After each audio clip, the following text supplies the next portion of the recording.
আসসালামু আলাইকুম dear students, আমাকে শুনতে পাচ্ছ তোমরা? শুনতে পেলে আমাকে একটু কমেন্ট করে জানাও প্লিজ।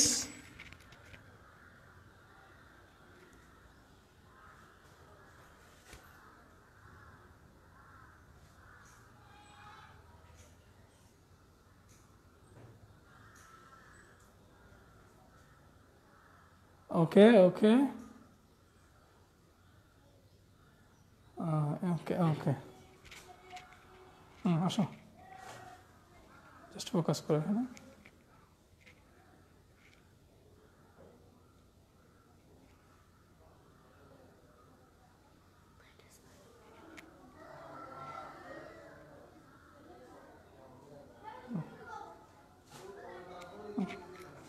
আমাকে আমার ফেস দেখা যাবে, ঠিক আছে?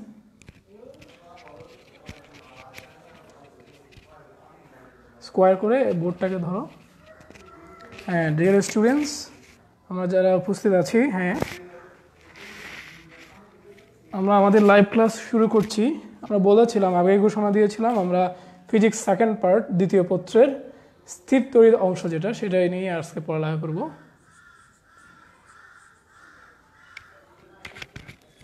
কমেন্টগুলো আসে দিচ্ছ,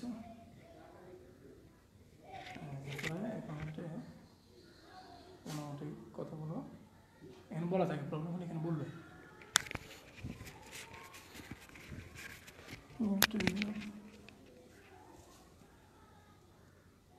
দেখা যায় কিনা সেটা নিশ্চিত করবো। টোটাল বোর্ডটা যাতে আসে। হ্যাঁ তোমার বোর্ড ছোটো হচ্ছে কেন? ঠিক আছে, এভাবে হাতে ধরো, সমস্যা নেই। হ্যাঁ, এসি থিওরি নিয়ে আমরা আমাদের পড়ালেখা শুরু করার জন্য যারা উপস্থিত সবাই একটু মনোযোগ দিব। প্রথমে আসি, এসি থিওরি পড়ালেখা করলে আমাদের যে অংশটা ভালো করে জানতে হয় সেটা হচ্ছে আধান কাকে বলে। আমরা জানি আধান হচ্ছে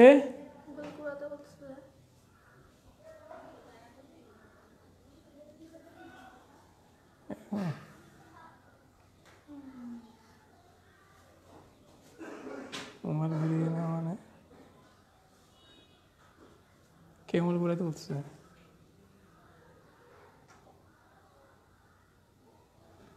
এভাবে হলে তো ভালো হয় না ভাই। এখন ঠিক আছে?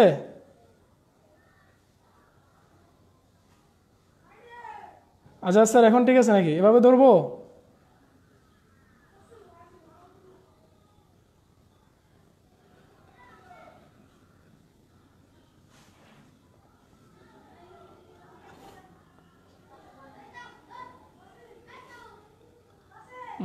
এই পজিশনটা ধরো, তাহলে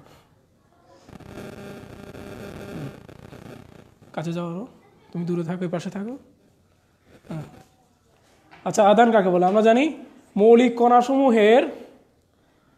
কণাসমূহের বৈশিষ্ট্যমূলক ধর্মকে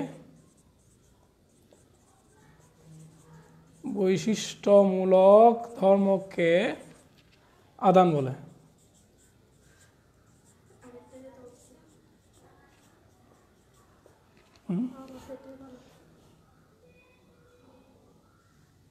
ঠিক তো আছে, হ্যাঁ এইভাবে ধরো ধরো, এই তো এই পজিশনটা ধরো, ভালোই দেখা যাচ্ছে। হ্যাঁ তাহলে ওই পাশে যেতে হবে একটু, আমাকে দেখেন, নাহলে দেখা যাবে আবার। মৌলিক কণাসমূহের বৈশিষ্ট্যমূলক ধর্মকে আধান বলে। আমরা জানি মৌলিক কণা মানে কি? আমরা জানি ইলেকট্রন, প্রোটন, নিউট্রন এগুলোকেই বেসিক্যালি মৌলিক কণা বলা হয়। সেই মৌলিক কণা, যেমন ইলেকট্রনের আমরা জানি আধান হচ্ছে নেগেটিভ, আর প্রোটনের আধান হচ্ছে পজিটিভ। এই যে পজিটিভ নেগেটিভ এগুলোকে আমরা এই মৌলিক কণাসমূহের বৈশিষ্ট্যমূলক ধর্ম বলছি, এটাকে আমরা বলছি আধান। তাহলে আমরা জানি আধান দু প্রকার, একটা হচ্ছে ধনাত্মক আধান আর একটা হচ্ছে ঋণাত্মক আধান। এ পর্যায়ে আমরা দেখব তড়িৎ কাকে বলে। আমরা সিম্পলি বলি তড়িৎ হচ্ছে স্থির বা গতিশীল আধানের প্রভাব বা ক্রিয়াকে বলা হয় তড়িৎ। যদি লিখি স্থির বা গতিশীল আধানের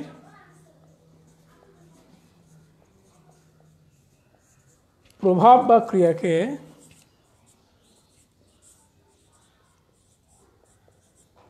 তড়িৎ বলে। তোমরা জানো তড়িৎ খুবই ইম্পর্টেন্ট জিনিস। তড়িৎ ছাড়া আমরা আমাদের জীবনের একটা ছোট অংশ কল্পনা করতে পারি না। যদি আমরা একবার চিন্তা করি যে পুরো ঢাকা শহর 1 ঘন্টা বা একদিন কোনো কারেন্ট নেই, তাহলে আমরা খুব সহজে এই ইলেকট্রিসিটি বা তড়িতের গুরুত্ব বুঝতে পারবো। এমন একটা সময় ছিল কোনো দেশের ডেভেলপমেন্ট কেমন, ক্যাপাসিটি, সেটা ডিটারমাইন করার জন্য ওই দেশে কি পরিমাণ ইলেকট্রিসিটি প্রোডাকশন হয় সেটা হিসাব করে। এখনও তো আমাদের দেশেও বা বিভিন্ন দেশে পার ক্যাপিটা ইলেকট্রিসিটি কত খরচ করা হয় সেটার উপর ডিপেন্ড করে আমরা বলি ওই দেশের ফিনান্সিয়াল বা সোশ্যাল স্ট্যাটাস কেমন। সেজন্য তড়িৎ নিয়ে আমাদের বিস্তারিত জানতে হবে এবং বিষয়গুলো ভালো করে বুঝে তড়িৎ সংক্রান্ত নানা রকম সমস্যার সমাধান করতে হবে। তড়িৎ 2 প্রকার আমরা বলি, একটা হচ্ছে স্থির তড়িৎ,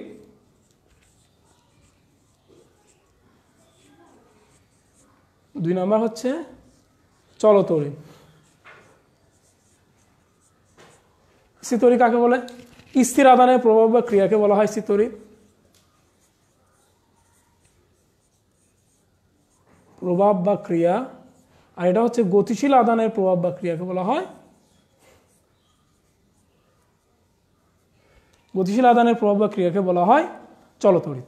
আমরা আজকে বেসিক্যালি এই স্থির তড়িৎকে ফোকাসিং করছি। এটা আমাদের সেকেন্ড ইয়ারের সেকেন্ড চ্যাপ্টার। তোমরা অলরেডি জানো আমরা সেকেন্ড ইয়ারের প্রথম যে চ্যাপ্টারটা তাপগতিবিদ্যা অলরেডি শেষ হয়েছে। এই চ্যাপ্টার থেকে আমরা মূলত সেকেন্ড ইয়ার শুরু করব।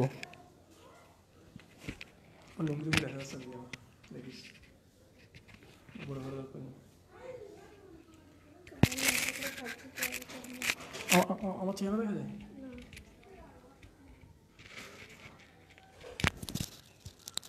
এই পর্যায়ে আমরা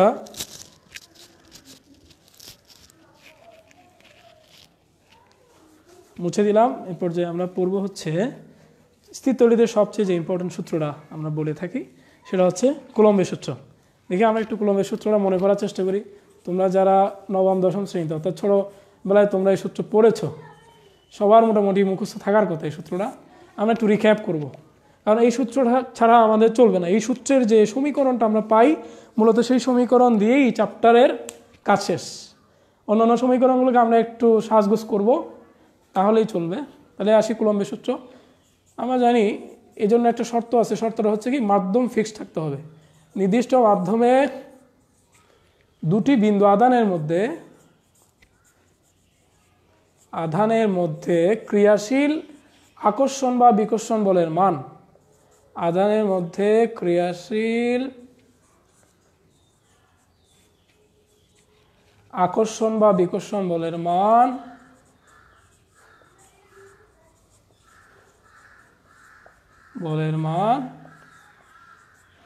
আধানদ্বয়ের গুণফলের সমানুপাতিক।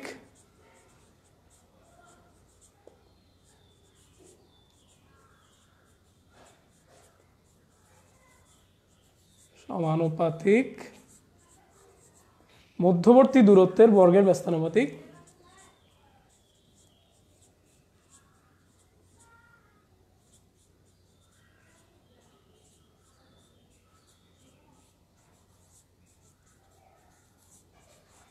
এবং এই বল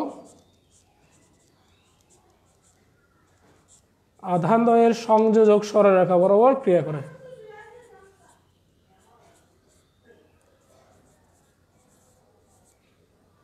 সরলরেখা বরাবর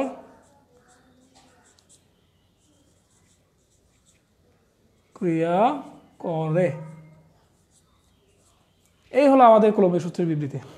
তোমরা নিশ্চয় জানো এই কুলম্বের সূত্রের বিবৃতি হয় জ্ঞানমূলকও আসতে পারে, নতুবা 2 নম্বরের জন্য অনুধাবনমূলক প্রশ্ন আসতে পারে। অ্যাটলিস্ট এতটুকু লেখার চেষ্টা করতে হবে। সূত্রটা আমরা একটু লিখে নিই, আর যারা জানি তারা না লিখলে চলবে, কারণ আমরা মূলত এই সূত্রের গাণিতিক রূপটা নিয়ে এখন ডিল করব।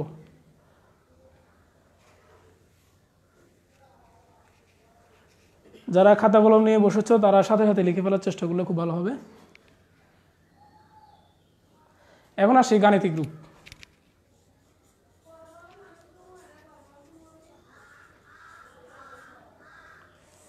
আমরা এখানে দুটা বিন্দু আদান কল্পনা করছি। বিন্দু আদান কাকে বলে? যে আদান খুব ছোট বিন্দুর নেই তাকে বলা হয় বিন্দু আদান। যেমন আমার এই যে হোয়াইট বোর্ডের চারপাশে আমরা দেখতে পাচ্ছি, এখানে যদি এটা পরিবাহী হয়, এটাকে যদি আমরা কি করি, আধান মানে আহিত করি, তাহলে এটা বিন্দু আদান হবে না, এটা একটা হবে বিস্তৃত আদান বস্তু। তাহলে বিস্তৃত বস্তুর ক্ষেত্রে কুলম্বের সূত্র প্রযোজ্য হবে না, এক্ষেত্রে আমাদেরকে অন্য সূত্র যেতে হবে, যেটাকে আমরা বলি গসের সূত্র। আমরা অন্য লেকচারে আমরা গসের সূত্রের প্রয়োগটা দেখাবো। তাহলে আমরা এখানে দুটো আদান কল্পনা করি, একটা আদান হচ্ছে Q1, অন্য একটা আদান হচ্ছে Q2, এদের মধ্যবর্তী দূরত্ব ধরলাম D। তাহলে কুলম্বের সূত্র অনুসারে এই Q1 এবং Q2 আদানদ্বয়ের মধ্যবর্তী আকর্ষণ বা বিকর্ষণ বলের মান আমরা পাচ্ছি হলো F is proportional to Q1 Q2 divided by D square। তাহলে আমরা যদি সমানুপাতিক চিহ্ন তুলে দিই, তাহলে F সমান আমরা দেখতে পাচ্ছি একটা ধ্রুবক ইন্ট্রোডিউস করতে হয়, into Q1 Q2 divided by D square।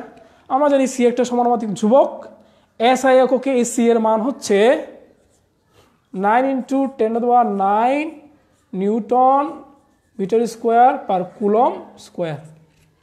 অনেক সময় এটা সমান এটাও লেখা হয় 1/4πε0,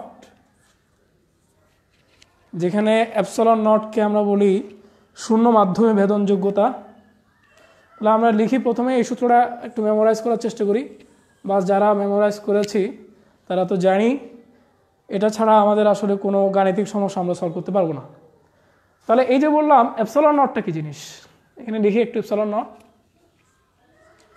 ε0 হচ্ছে শূন্য মাধ্যমে বেধনযোগ্যতা।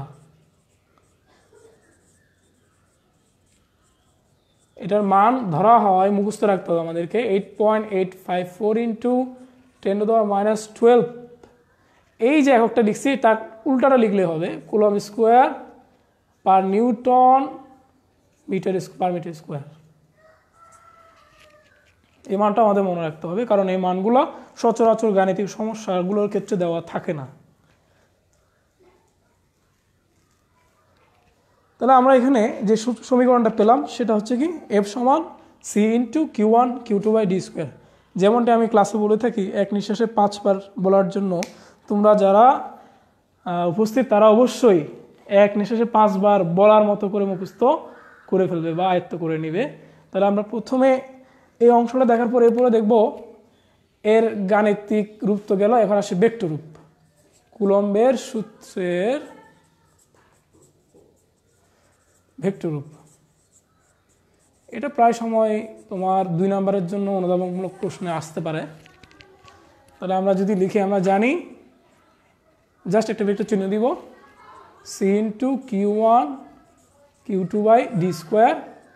এখানে একটা কি দিব, একক ভেক্টর দিলেই মোটামুটি ভেক্টর রূপ আমরা পাচ্ছি।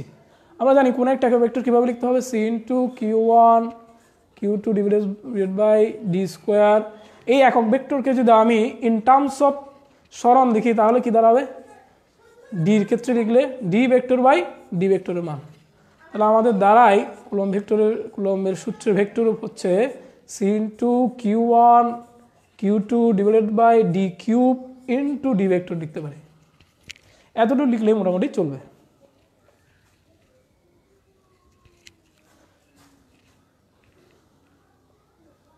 এখন আমাদের জন্য এর পরবর্তী ইম্পর্টেন্ট বিষয় হলো, ইন্টারমিডিয়েটে বা 9-10-এ আমরা যে জিনিসটা খুব ইম্পর্টেন্ট বা গুরুত্ব সহকারে পড়েছিলাম, সে জিনিসটা ছিল তড়িৎ তীব্রতা। তড়িৎ তীব্রতা কাকে বলে? তড়িৎ তীব্রতা কাকে বলে আমি যদি এখন ক্লাসে থাকতাম নিশ্চয়ই কয়েকজনের কাছ থেকে জিজ্ঞেস করতাম। যেহেতু তড়িৎ তীব্রতা অংশটা তোমাদের নবম দশম শ্রেণীতে ছিল, তাহলে সংজ্ঞাটা আমরা খুব ভালো করে লিখি। আসলে তড়িৎ তীব্রতা কাকে বলে শুধু সংজ্ঞা নয়, এটা একটা সূত্রের মতো। তাহলে লিখি, তড়িৎ ক্ষেত্রের কোনো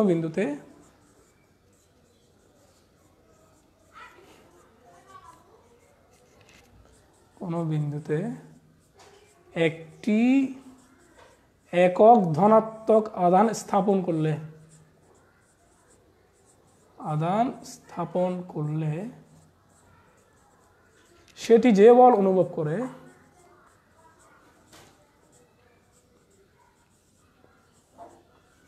অনুভব করে তাকে তড়িৎ তীব্রতা বলে।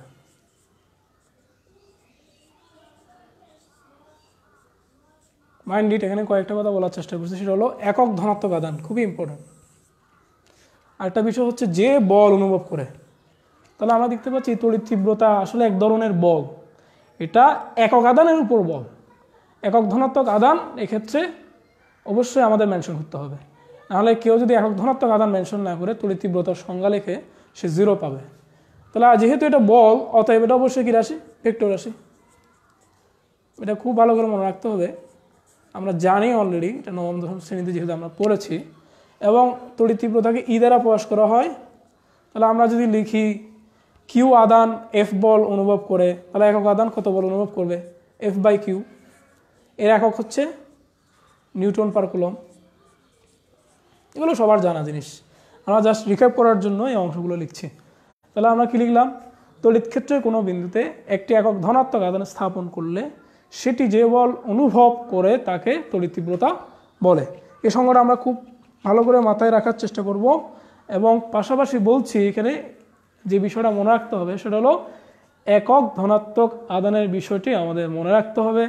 এটা ভেক্টর রাশি ই সমান F/Q। কিছুক্ষণ আগে আমরা F সমান একটা সমীকরণ লিখেছিলাম কুলম্বের সূত্রের সাহায্যে, সেটা হলো C ইন্টু, আমি যদি এভাবে লিখি Q0/Q1/d² দিলাম আমি দুটো আধানকে। আর কিছুক্ষণ আগে আমরা পেলাম তড়িৎ তীব্রতা ই সমান F/Q ধরলাম। তাহলে F/Q1 যদি আমি এখানে লিখি বা Q1 লিখি, তাহলে আমার দাঁড়াচ্ছে F এর মান যদি বসিয়ে দিই, তাহলে C ইন্টু Q1/d²। আমি এই 1টাকে বাদ দিয়ে যদি আমি সিম্পলি Q দ্বারাও লিখি তাও কোনো সমস্যা নেই, লিখতে পারি Q/d²। আমরা আগেই বলেছিলাম পদার্থবিজ্ঞানে একটা সমস্যা হয়, সেটা হলো কি নোটেশন নিয়ে। মাঝে মধ্যে তড়িৎ তীব্রতাকে কোথাও দেখা গেছে আই দ্বারা প্রকাশ করতে পারে, যেমনটা আমরা বলেছিলাম ক্লাসে। যেমন তোমরা জানো কম্পাউন্ডকে আমরা সচরাচর F দ্বারা প্রকাশ করি, কোথাও কোথাও দেখা যাচ্ছে যে কি নিউ দ্বারা প্রকাশ করছে। এক্ষেত্রে একটা অ্যাম্বিগিউটি বা অস্পষ্টতা তৈরি হয়, কিন্তু অস্পষ্টতা নয়, এটা আসলে একটু বোঝার বিষয়। এই পর্যায়ে এই যে আমরা তড়িৎ তীব্রতা যে সমীকরণটা পেলাম ই সমান C ইন্টু Q/d², এর অ্যাপ্লিকেশন বা প্রয়োগগুলো আমরা দেখব। প্রথমে আসি প্রয়োগ 1। প্রয়োগ 1টা আমরা ছোটবেলায় অলরেডি পড়ে আসছি। সেটা কেমন ছিল? কোন একটা সরলরেখা দুই প্রান্ত বিন্দুতে দুটি আধান +2C এবং +2C স্থাপন করা হয়। এদের মধ্যবর্তী দূরত্ব ধরলাম 2 মিটার। যদি ঠিক মধ্যবিন্দু বিবেচনা করা হয়, ধরলাম এটা হচ্ছে 1 মিটার। এটা পি বিন্দু নাম দিলাম। প্রশ্ন বলা হয় পি বিন্দুতে লব্ধি তড়িৎ প্রাবল্য নির্ণয় করো।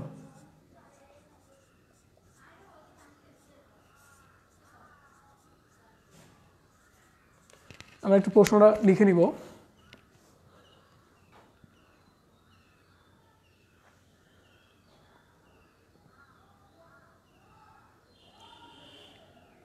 ছোটবেলায় আমরা এই প্রশ্নটা কিভাবে সমাধান করেছিলাম দেখে একটু মনে করার চেষ্টা করি। এই যে আমরা দেখতে পাচ্ছি, আমরা পি বিন্দুর কথা বললাম।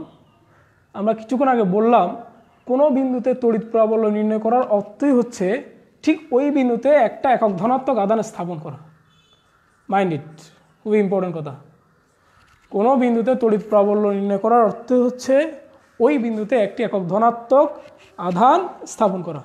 তাহলে এখন আমরা যেটা করব সেটা হচ্ছে এই বিন্দুতে স্থাপিত 2C আধানের জন্য পি বিন্দুতে তড়িৎ প্রাবল্য বের করব, বি বিন্দুতে স্থাপিত 2C আধানের জন্য পি বিন্দুতে তড়িৎ প্রাবল্য বের করব।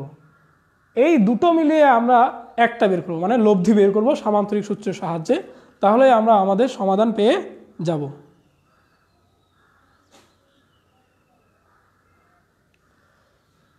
তাহলে দেখি আমরা এই বিন্দুতে স্থাপিত +2C আধানের জন্য পি বিন্দুতে তড়িৎ প্রাবল্যের দিক কোন দিকে হবে। যেহেতু এটা ভেক্টর রাশি, আমরা মান বের করার সাথে সাথে অবশ্যই আমাদেরকে দিক বের করতে হবে। একটা বিষয় খেয়াল করি, এখানে এই বিন্দুতে +2c আধান স্থাপন করা হয়েছে, আর পি বিন্দুতে তড়িৎ প্রাবল্য বের করার জন্য আমরা একক ধনাত্মক আধানের কল্পনা করি। তাহলে এটা সমধর্মী আধান অর্থাৎ +2c, এটাও +1। এরা এই +2c +1কে কী করবে? বিকর্ষণ করবে। বিকর্ষণ করলে এই বড় +2c আধান +1 আধানকে সজোরে ধাক্কা দেবে। ধাক্কা দেওয়ার কারণে তার দিক হবে এবি বরাবর, মানে অর্থাৎ E1 এর দিক হচ্ছে এবি বরাবর। এখন আমরা যে বি বিন্দুতে +2c আধান স্থাপন করা হয়েছে, সেই আধানের জন্য যদি পি বিন্দুতে তড়িৎ প্রাবল্য বের করতে চাই, আগের মতো আমাদেরকে এখানে একটা +1 অর্থাৎ ধনাত্মক আধানের স্থাপন কল্পনা করে যদি আমরা একটু চিন্তা করি, এই +2c আধান আর +1 আধান সমধর্মী হওয়ার কারণে এই +2c আধান +1 আধানকে সজোরে ধাক্কা দেওয়ার কারণে তা বি এ পথে গতিশীল হবে, অর্থাৎ E1 এর দিক যেদিকে E2 এর দিক তার উল্টো দিকে। এই E1 এবং E2 বের করে নিয়ে পি বিন্দুতে আমরা সামান্তরিক সূত্র প্রয়োগ করে লব্ধি বের করব। তাহলে প্রথমে আসি, লিখি একটু এ বিন্দুতে স্থাপিত আধানের জন্য পি বিন্দুতে তড়িৎ প্রাবল্য।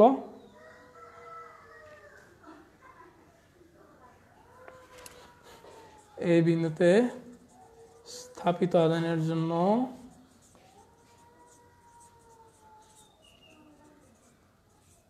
পি বিন্দুতে তড়িৎ প্রাবল্য, যদি আমি E1 বলি তাহলে E1 সমান আমরা জানি C × Q/d²। তাহলে আমি এখানে C এর মান বসিয়ে দিই, 9 × 10⁻⁹, 9, Q হচ্ছে 2/1²। আমরা জানি এখানে আসলে ছোটোখাটো ক্যালকুলেশন করার জন্য আমাদের ক্যালকুলেটরের প্রয়োজন নেই। এখানে 2 আছে, 2 দিয়ে 9কে গুণ করলে 1.8 হবে। 1.8 থেকে একটা 10 ওই পাশে চলে গেলে 10⁻10 নিউটন পার কুলম। যেহেতু এটা ভেক্টর রাশি, অতএব এর পাশে এখন আমরা এর দিকটা লিখব। আমরা কিছুক্ষণ আগে ব্যাখ্যা করেছিলাম এই E1 এর দিকটা হবে এবি বরাবর, তাহলে পাশে লিখি এবি বরাবর। কেউ যদি দিকের বিষয়টা না দেখে থাকো আমাকে আবার একটু মেনশন করো, আমি দিকের বিষয়টা আবার আলোচনা করার চেষ্টা চালাবো।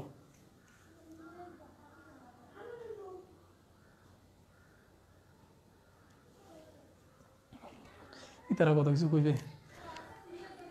এই বিন্দুতে স্থাপিত আধানের জন্য পি বিন্দুতে তড়িৎ প্রাবল্য। চেহারা না দেখার পিছনে কারণ হচ্ছে বাড়িতে এসে আসলে ওই কৃষি কাজ করতে করতে চেহারার অবস্থা খুব খারাপ হয়ে গেছে, তোমাদের পড়ার ইমপ্রেশনটা নষ্ট হয়ে যাবে। তাহলে আমরা পেলাম এই বিন্দুতে স্থাপিত আধানের জন্য পি বিন্দুতে তড়িৎ প্রাবল্য E1 সমান C × Q/d², মান বসিয়ে আমরা পেলাম যা এবি বরাবর। অনুরূপ এখন জাস্ট কিছুই না, খালি নকল করব। বি বিন্দুতে স্থাপিত আধানের জন্য পি বিন্দুতে তড়িৎ প্রাবল্য সব কিছুই সেম থাকবে। এখানে E1 এর জায়গায় E2 স্থাপন করব, আর সব কিছুই এভরিথিং সেম, খালি দিকটা আশা করি ডিফারেন্ট হবে।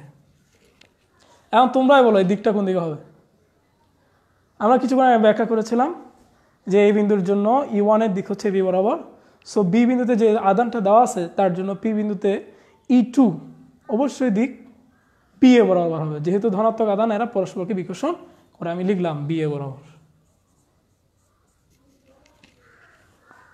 এখন আমরা E1 এবং E2 মিলিয়ে লব্ধি তড়িৎ প্রাবল্য ই বের করার চেষ্টা করব।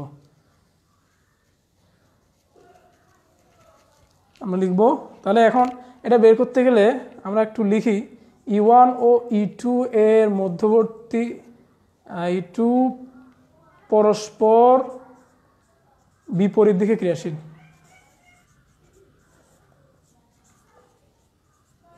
পরস্পর বিপরীত দিকে ক্রিয়াশীল হলে আমরা জানি মধ্যবর্তী কোণ কত হয়। Everyone knows that 180 degree. তাহলে দুটা ভেক্টর যদি পরস্পর বিপরীত দিকে ক্রিয়া করে, অর্থাৎ এদের মধ্যবর্তী কোণ যদি হয় 180 ডিগ্রি, এক্ষেত্রে লব্ধি নির্ণয়ের সূত্র আমরা ছোটবেলায় কি পড়েছিলাম, সামান্তরিক সূত্রের সাহায্যে আর সমান পি ডিফারেন্স কিউ। সবার মনে থাকার কথা। তাহলে আমরা এখানে পি ডিফারেন্স কিউ না লিখে এই লব্ধিটি যদি ই হয়, লব্ধি তড়িৎ প্রাবল্য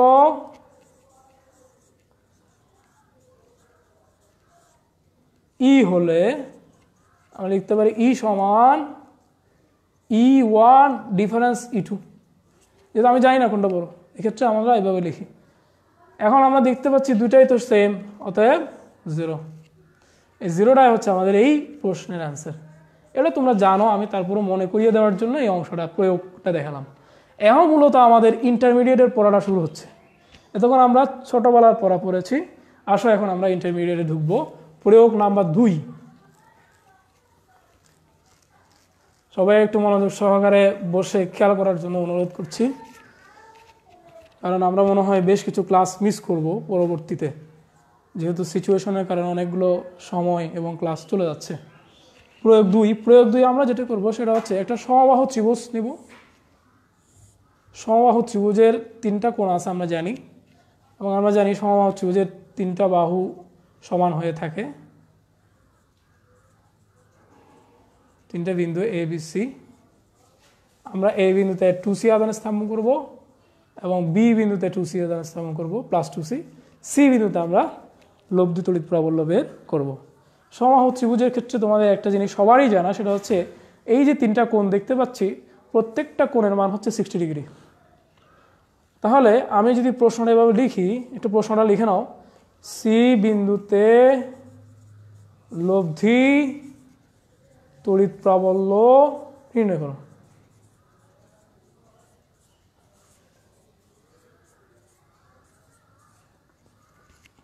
নিঃসন্দেহে এটা যারা তোমরা ফার্স্ট ইয়ার তাদের জন্য একদম নতুন হবে, এবং যারা সেকেন্ড ইয়ার আসো তাদের জন্য নতুন নয়। তবে যারা এই জিনিসটা ভালো করে বুঝো না, তাদের এক্ষেত্রে একটা সুযোগ থেকে গেল যে একটু বুঝে নেওয়ার। তাহলে এই যে আমরা সি বিন্দু দেখাচ্ছি, এই সি বিন্দুতে আমরা মূলত লব্ধি তড়িৎ প্রাবল্য বের করতে চাই। তোমরা প্রশ্নটা একটু তুলে নাও।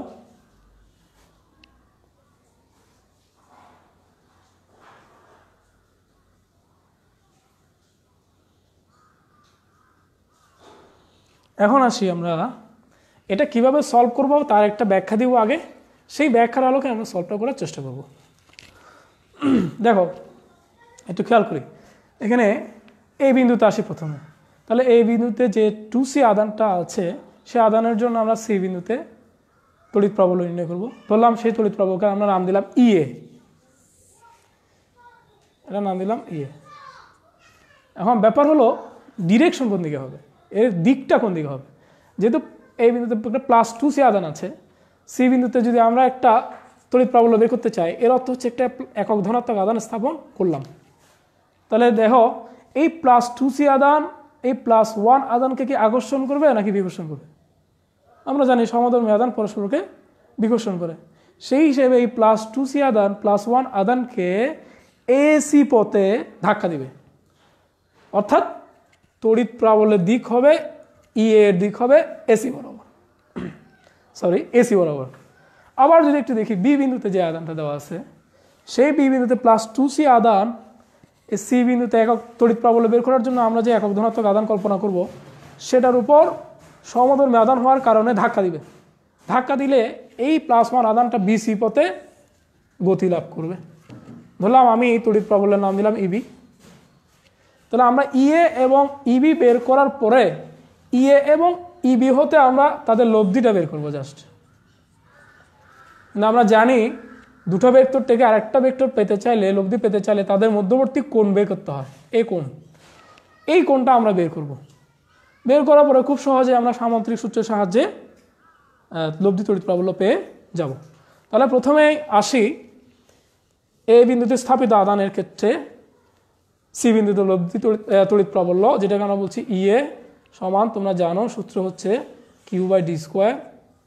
ওই একটাই সূত্র, যেটাকে আমরা লিখব 9 × 10⁹। কিউ মানে হচ্ছে 2, আর এখানে জানি 2²। তাহলে কি আসে? এটা আসলে ক্যালকুলেশন করার জন্য ক্যালকুলেটরের প্রয়োজন নেই। উপরে 2, নিচে 4, 2/4 মানে কি হাফ, মানে কি 0.5 দিয়ে 9কে গুণ দিলে 4.5। তাহলে 4.5 × 10⁹ নিউটন পার কুলম্ব। এখন পাশে আমাদের দিক লিখতে হবে। আমি আগেই বলেছি এই বিন্দুতে যে প্লাস 2c আধান স্থাপন করা হয়েছে, তার জন্য যদি আমি সি বিন্দুতে তড়িৎ প্রাবল্য বের করতে চাই, তাহলে একক ধনাত্মক আধান কল্পনা করব। সে একক ধনাত্মক আধানের উপর এই 2c আধান বিকর্ষণধর্মী বল প্রয়োগ করার কারণে তা এসি পথে গতি লাভ করবে, অর্থাৎ তার দিক হবে এসি বরাবর। ওকে, অনুরূপভাবে যদি আমরা এখন ইবি এর কথা চিন্তা করি, তাহলে ইবি সমান আমরা কি লিখব? তাও সূত্র হচ্ছে C × Q/d²। সি সমান হচ্ছে 9 ইন্টু 10⁹, কিউ হচ্ছে 2/2 স্কোয়ার, অর্থাৎ যদি ক্যালকুলেশন